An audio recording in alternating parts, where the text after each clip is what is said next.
जय श्री कृष्ण। एक बार की बात है, भगवान श्री कृष्ण जी ने अपनी पत्नी सत्यभामा को पारिजात वृक्ष लाकर दिया था, जिसके चलते सत्यभामा को खुद पर यह घमंड हो गया कि वह श्री कृष्ण की सबसे प्रिय हैं और पूरे लोक में उनसे सुंदर कोई नहीं है। वहीं दूसरी तरफ भगवान विष्णु के सुदर्शन चक्र ने इंद्रदेव के अभिमान को तोड़ा था। इसके अलावा और भी कई बड़े बड़े राक्षसों का नाश किया।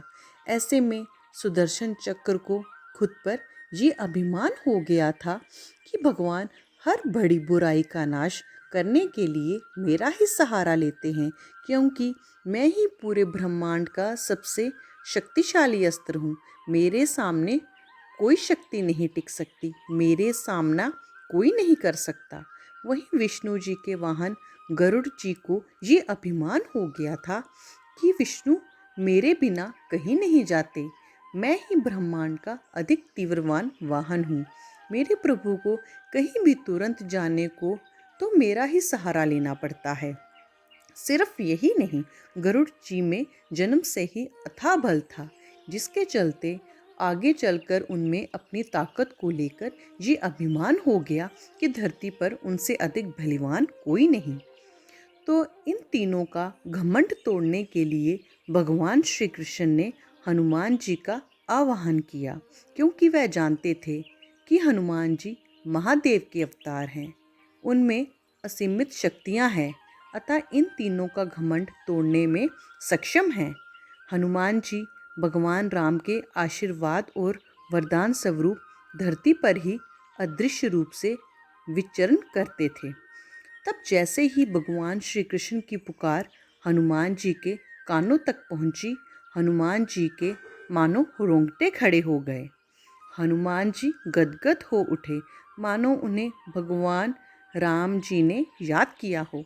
तुरंत हनुमान जी तीव्र गति से उड़ते हुए भगवान श्री कृष्ण के पास पहुंच जाते हैं।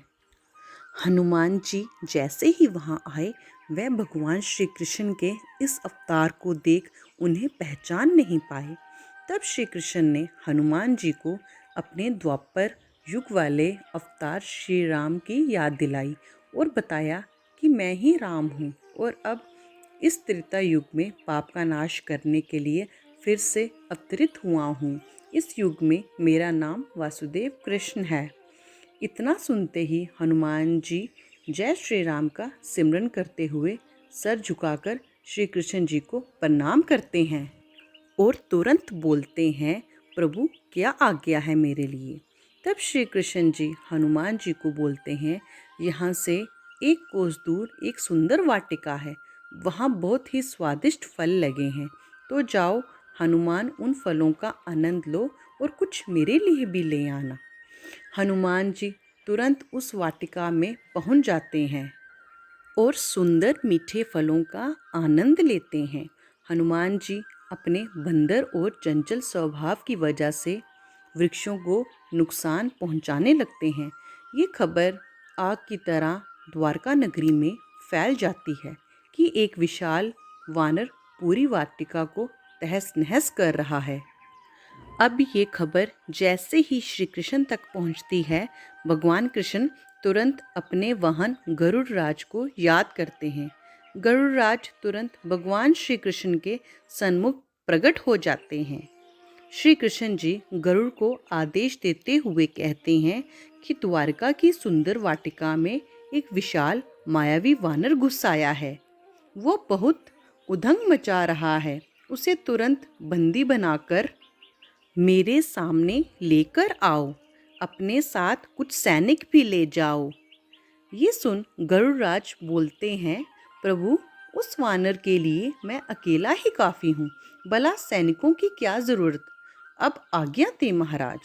ये सुन श्री कृष्ण मुस्कुरा देते हैं और बोलते हैं, जैसी आपकी इच्छा। अब गरुड़ जी तुरंत अपनी तीव्र गति से उस वाटिका में पहुंच जाते हैं और हनुमान जी को बोलते हैं, चलो तुम्हें श्री कृष्ण ने तत्काल बुलाया है। ये सुन हनुमान जी बोलते हैं, मैं किसी कृष्ण को नहीं जानता, ये सुन गरुड़ जी क्रोधित हो उठते हैं और हनुमान जी पर अपने अस्त्रों से प्रहार कर देते हैं। हनुमान जी आसानी से उनके हर प्रहार को विफल कर देते हैं। फिर अपनी पूंछ को विशाल करके गरुड़ जी को उसी में लपेट लेते हैं। गरुड़ जी अपनी पूरी ताकत लगा देते हैं, लेकिन फिर भी उस जंजाल से नहीं निकल पाते। तब गरुड़ जी को समझ आता है ये कोई साधारण वानर नहीं, ये ज़रूर कोई मायावी है। हनुमान जी तुरंत अपनी पूंछ को जोर से झटका देते हैं और गरुड़ जी दूर नदी में जा गिरते हैं।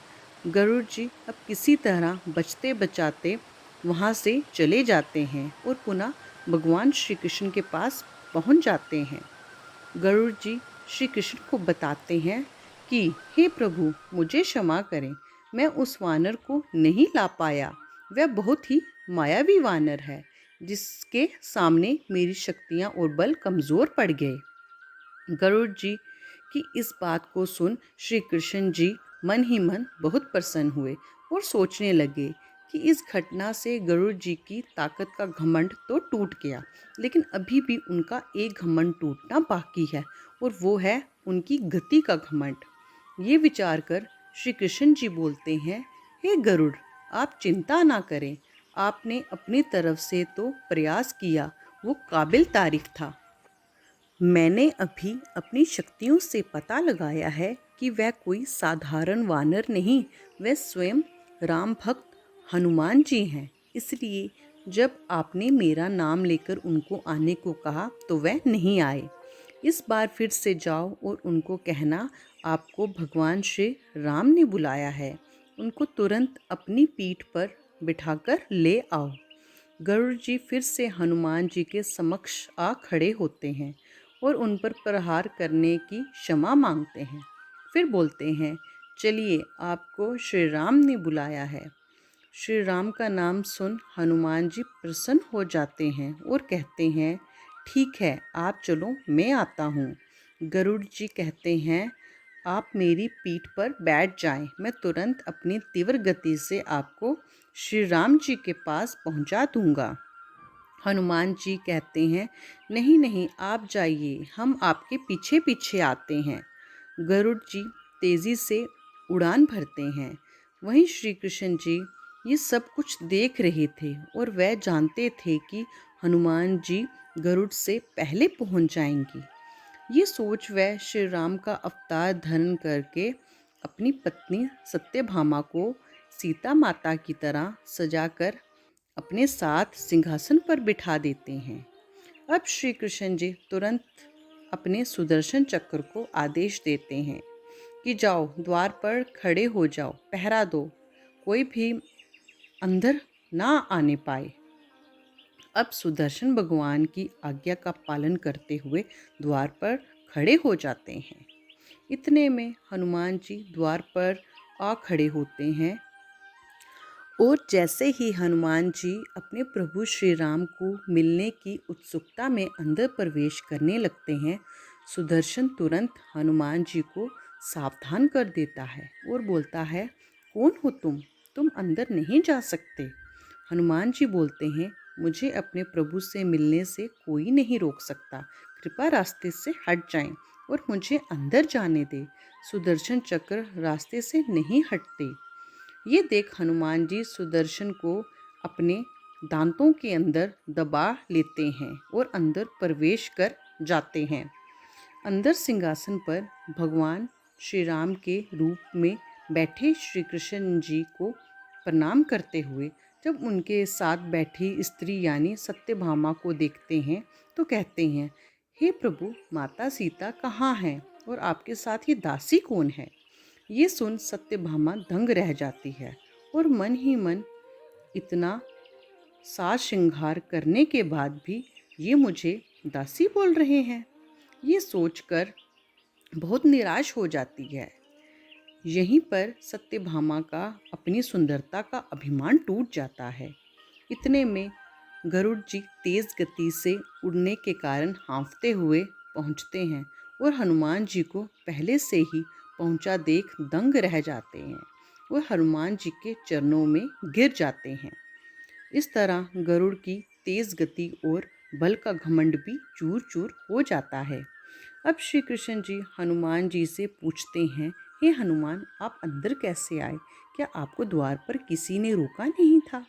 हनुमान जी बोले, हे प्रभु, मुझे सुदर्शन चक्र ने रोका था, लेकिन मैंने सोचा आपके दर्शन में विलंब होगा, इसलिए मैं उनसे उलझा नहीं और उनको मैं अपने दांतों में दबा लिया। इतना कहकर हनुमान जी ने सुदर्शन को अपने दांतों से निकालकर भगवान श्री कृष्ण के चरणों में रख दिया। इसके बाद श्री कृष्ण जी ने हनुमान जी को अपने गले से लगा लिया। इस कथा से हमें ये सीख मिलती है कि जीवन में कभी भी किसी बात को लेकर अभिमान मत करना। सब कुछ उस ईश्वर का दिया हुआ है। वो चाहे तो आपको फकीर बना दे और चाहे तो राजा। ये सब आपके अंदर व्यक्तित्व पर निर्भर करता है कि हमें हनुमान जी जैसा उदारवान बनना है या फिर रावण जैसा अभिमानी। जीवन में कभी अभिमान ना करें। जय जय श्री राधे।